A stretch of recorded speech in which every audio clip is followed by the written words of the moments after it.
Okay, so now that you've learned how to, execute trades, you found your daily bias, and we've just covered many terminologies that you're going to need in order to actually execute trades and understand why the market's moving the way it is.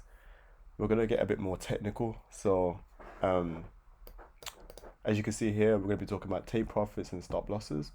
So for take profits, you want to target places where price may reverse. So that may be like previous highs, lows, order blocks, and fair value gaps, which we've went over. Stop loss is where you believe that your trade is now invalid. So that means, as you already know, you're not always right with trading. So you have to put your stop loss in a place where, okay, if price reaches this point, I am ultimately wrong. For example, let's say I was gonna enter off of this fair value gap. Like my main point of interest was just this fair value gap right here, just this one down here. The theory behind the fair value gaps or imbalances is that it's just a retracement tool. So you can use it for a retracement, go on the lower time frames, and look for confirmations to go back up. However, um, if price comes all the way down here, that is now disrespecting this fair value gap, and that is ultimately where um, your trade could be invalid over here. Or if price breaks structure below this low down here, ultimately showing you that price is now heading down for these lows and previous lows down there. That's how you know where your trade is invalid, like where you know you're completely wrong.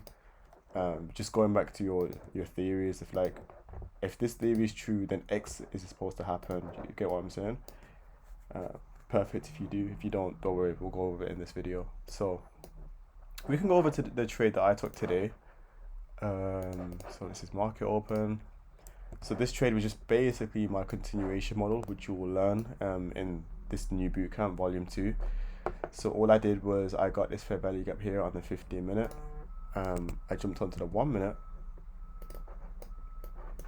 And again, I waited for the things that I've taught you. So an order block, fair value gap.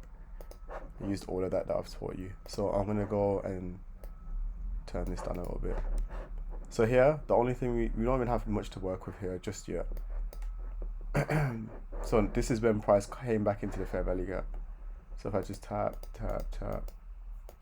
see, we built structure to the downside here, indicating that we may have like some sort of like short-term bearish. So we sweep this low. So that is now an internal liquidity sweep. We break structure.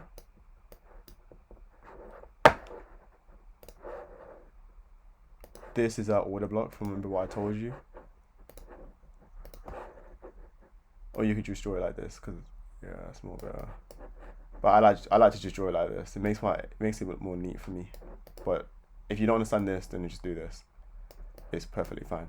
We have this order block. We have this imbalance within this right here as well. Again, everything that I've showed you in the bootcamp. If I tap, wait for price to give a reaction, boom, there it is.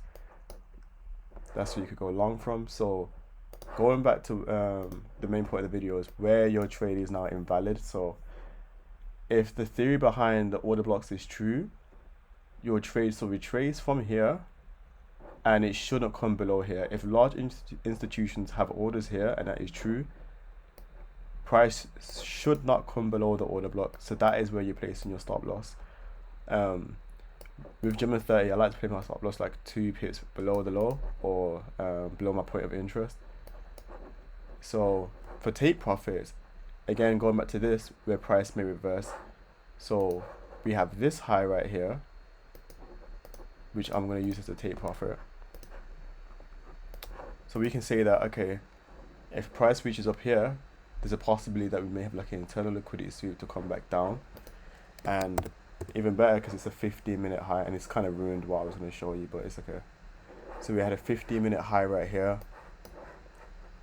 We had another high up here on the 15-minute. And we can also use this low right here as well.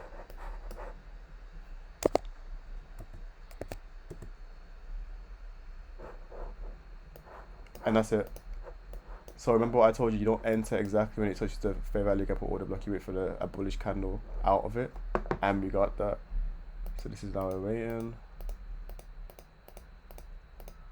First take profit gets hit, that's when your stop loss is now at break even. So now it's at a risk free.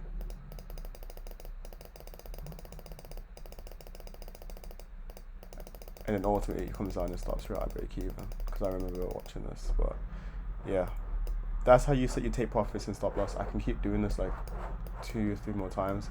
All you're doing is just targeting places where price is likely to reverse from. So let's go to,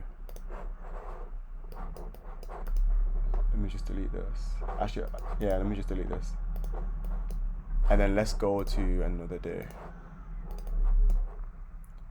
We can do,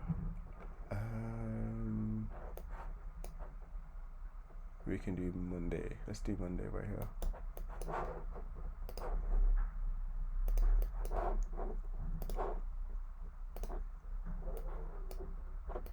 Alright, so remember the strategy. We're bearish. Why? Because we closed below this low. Onto the 15-minute time frame. Marking out highs. We have this 15-minute high right here. We have this high which already got pushed through before market opens, so we don't care about that. This high right here, here, and up here. This one time. There we go. So all we're gonna do, jump on the 1 minute time frame and wait for our confirmations to go short.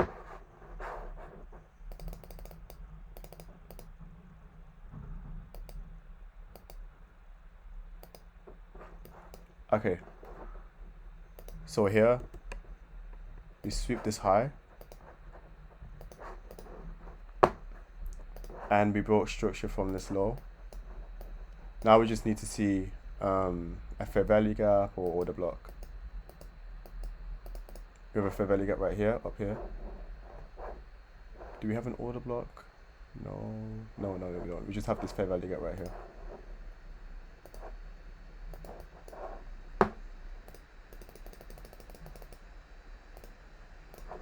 I have a new fair value gap right here as well. Tap into it, bearish candle out. Okay, where's my short tool? Oh wait, didn't get bearish candle out, my bad. Is that bearish candle out? Nope. Damn, still no bearish candle out. Still no bearish candle out. Still waiting. Bearish candle out. Yeah. Perfect. So we have this FVG right here. So where is your trade officially invalidated? Your trade is invalidated if this Feb 1, if this fair value gap doesn't hold. 2, if we get a market a breaker structure above this high, and obviously 3, if we get a market structure shift above this swing high over here. This is like a more risky stop loss, like right here above this displacement candle, but this is like a medium risk, like a stop loss placement, just because we have this imbalance that price may feel.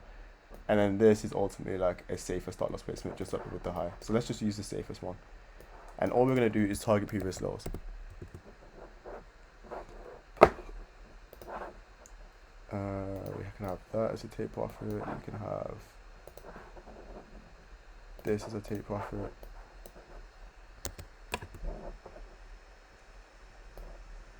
Yeah, let's just let this run. Again, remember what I said with take profits, and you just want to choose places where price is likely to reverse from. So with that being said, let's just run this. I'm gonna have to keep dragging it. Oh, and then we hit take profit 1. Damn. We hit take profit 1. So as you can see, with the more risky stop loss, you would have got stopped out. Medium risk stop loss, you wouldn't have got stopped out, and you would have had like a decent RR. Low risk stop loss, lower RR, but overall you would have been safe. So yeah, going back to what I said with take profits and stop loss placement. With your stop loss placement, it's just where you're actually invalid in the trade. Where are you completely wrong? So let's say you you're mainly entering off like a fair value gap on a higher time frame.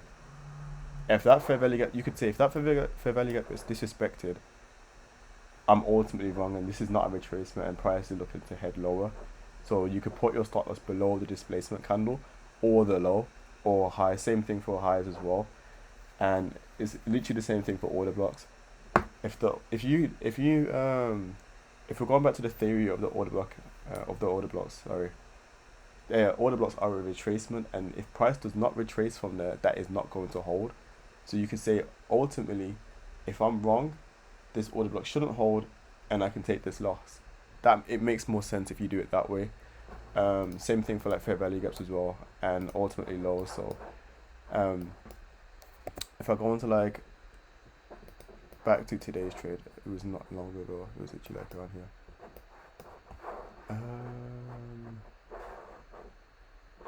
There we go, replay. So back to over here. Remember what I said, we're in a 15-minute point of interest right here. And you know damn well I'm not putting my stop loss like, mind you, would have been like somewhere like here. You know I'm not putting my stop loss like below here. That's stupid. That makes no sense. So instead you could say, okay, we have a point of interest right here, giving a good reaction off of it, and this, I'm only invalid once this point of interest does not hold. And we'll look at the entry like somewhere here. So you could say that if we break structure below this low, and obviously this order block does not cause a retracement, I'm ultimately wrong, and then that's where I'm willing to be like, okay, I'm wrong in this trade, and this is where I'm willing to take a loss. That's how you place your stop losses as well. So hopefully you learned something with like stop loss placements and like take profits. Ultimately with take profits, you're just choosing places where the price is likely to reverse from. So whether that be previous highs, lows, fair value gaps, or order blocks, and stop loss is where you believe that you are ultimately wrong in the trade based off the theories that I have given you and what we've learned based on smart money concepts. So I hope you guys enjoyed, and I hope you guys are looking forward to the bootcamp volume 2. It's going to get a bit more technical, so lock in.